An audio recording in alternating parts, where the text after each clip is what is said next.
Сәлеметсіздер ме оқушылар?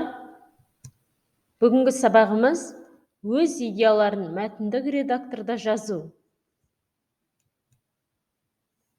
Алдымен өткен сабақты еске түсірейік. Мәтінді қалай пішіндейміз? Графикалық элементтерге нелер жатады? Бүгінгі сабақта үйренетініміз өз идеяларын мәтіндік редакторда жазу. Қосымша арасында мәліметтер алмасу. Біз жобамыздың тақырыбын билейтін робот жобасы деп алдық. Жобаның тақырыбынан соң оның неше бөлімнен тұратынын көреміз.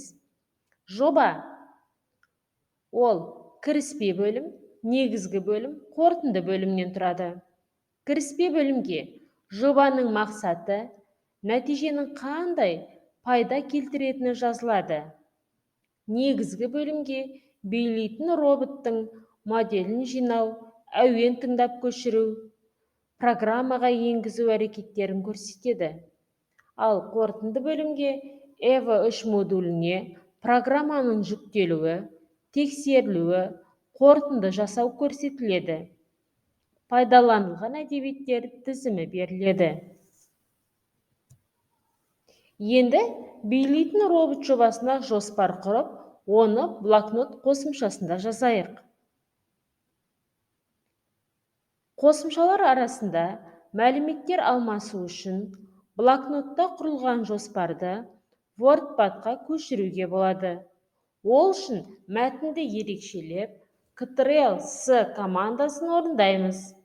WordPad-қа барып, Ctrl+V командасын басамыз. Енді WordPad-та мәтіннің түрін, пішімін, өлшемін өзгертейік. Қаріп түрін калибри, пішімін жартылай қарайтылған, өлшемін 16 деп өзгертсек, жоспарымыздың мәтіні бұлай өзгереді.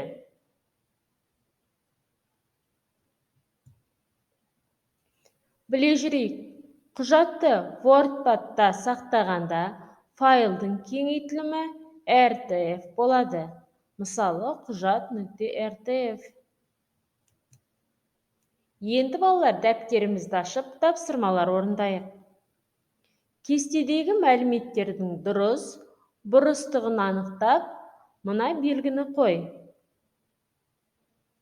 Берілген мәлімет жартылай қарайтылған белгісі Ж деген әріппен белгіленген. Дұрыс па, бұрыс па? Жобаның бөлімдері кіріспе, негізгі бөлім және қорытынды деп бөлінеді. Біздің жобамыздың тақырыбы әнші робот жобасы. Ойланып орында. WordPad мәтіндік редакторында сақталған файлдың кеңейтілімін жаз. Келесі тапсырма сөзді тап, ребусты шеш, шыққан сөзбен сөйлем құрастырып жаз. Орында. Артығын табу ойыны. Артық тұрған суреттің үстінен бас. Анықта. Қалай ойлайсың? Мәтінді не себепті өңдейді? Келесі тапсырма компьютермен жұмыс. Блокнот қосымшасын іске қос. Жоспарды мәтіндік редакторда теріп жаз. Мәтінді ерекшелеп, WordPad-қа көшір. Көшірілген жоспардың қарпін Comic Sans емес, пішімін көлбеу, қаріп өлшемін 16 деп өзгерт. Файл атауын билейтін робот деп сақта. Орында. Қосымшалар арасындағы мәліметтермен алмасу алгоритмін дәптерге жаз.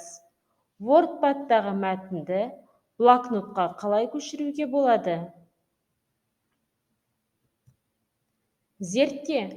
Қоршаған ортамен жақын танысу үшін қай көлік түрін таңдар едің? Осымен балалар, сабағымызды бағдаршам арқылы қорытындылайық. Сабағымыз аяқталды. Сау болыңыздар.